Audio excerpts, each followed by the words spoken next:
একদিন মহারাজ কৃষ্ণচন্দ্র গোপাল ভাঁড়ের বাড়িতে গিয়ে গোপাল পুত্রকে বললেন, কি হে বাপ কা বেটা সেপাই কা ঘোড়া, কুছ নেহি তো থোড়া থোড়া, হনুমান তো পবন নন্দন।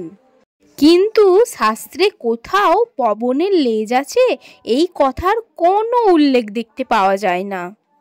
তবে হনুমানের লেজ কোথা থেকে এলো বলো দেখি। তখন ভাঁড়পুত্র একটু ঘাবড়ে গিয়ে মাথা চুলকে বলল, মহারাজ, সেকালে বোধহয় হনুমানের লেজ ছিল না। তা শুনে গোপাল সেখানে দাঁড়িয়েছিল। তখন তার পুত্রকে বলল, আরে হতচ্ছাড়া, তুই বল না আজ্ঞে। তাও বোঝেন না হনুমান যে ব্যাঙাচি, বড় হলে লেজ খসে পড়ে যায়। গোপালের মুখ থেকে এই ধরনের উত্তর শুনে মহারাজ তো মাথা ঘুরে নিচে বসে পড়লেন।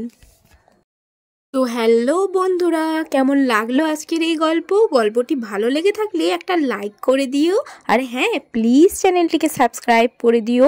আবার আসছি একটা নতুন মজাদার ভিডিও নিয়ে। আজকের মতন এই পর্যন্তই, টাটা।